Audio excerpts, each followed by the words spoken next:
নিজেদের প্রথম ম্যাচেই ব্রাজিলকে হাতে হারিকেন ধরিয়ে দিল মরক্কো। পয়েন্ট খোয়ানোর মাধ্যমে 2026 বিশ্বকাপের যাত্রা শুরু করলো ব্রাজিল। এলোমেলো পারফরমেন্সে হতাশ সমর্থকেরা। কাতার বিশ্বকাপের পর এবারও শুরুতে মরক্কো দিল তাদের সামর্থ্যের প্রমাণ। ম্যাচে প্রথমে গোল করে শুধু এগিয়ে যাওয়াই নয়, গোটা 90 মিনিটে ব্রাজিলের সঙ্গে সমানে সমানে টক্কর দিয়ে গেল আফ্রিকান দলটি।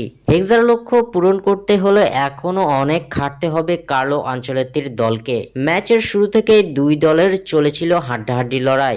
মাঝমাঠকে গুছিয়ে নিয়ে আক্রমণের পথে হাঁটার চেষ্টা করেছিল ভিনিসিয়াস জুনিয়র ও রাফিনারা। তবে ম্যাচের 21 মিনিটে কোপালপুরে ব্রাজিলের সেলেসাওদের রক্ষণের ভুলে প্রথম গোল করে মরক্কো। ইসমাইল সাইবারি অ্যালিসন বেকারের উপর দিয়ে চিপ করে গোল করে যান, যদিও লিড বেশি সময় ধরে রাখতে পারেনি মরক্কো।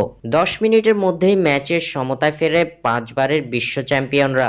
নেইমারবিহীন ব্রাজিলের গোল আসে দলের অপর তারকা ভিনিসিয়াস জুনিয়রের পা থেকে। এরপর প্রথমার্ধে দুই দলই একাধিক আক্রমণ গড়ে তুললেও আর গোলের মুখ খোলেনি।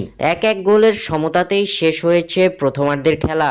দ্বিতীয়ার্ধে দুই দলই অনেক বেশি সাবধানী ফুটবল খেলে, রক্ষণ সামলে আক্রমণে ওঠার চেষ্টা চালাতে থাকে। প্রথম ম্যাচে পুরো পয়েন্ট নষ্ট করার মতো ঝুঁকি কোনো দলই খুব একটা নেয়নি। রাফিনা সহজ একটি সুযোগ পেলেও তা কাজে লাগাতে ব্যর্থ হয়েছেন।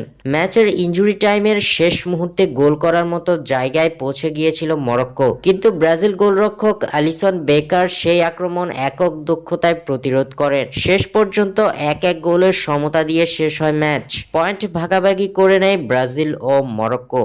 স্বাক্ষর থেকে সাব্বির ইসলাম।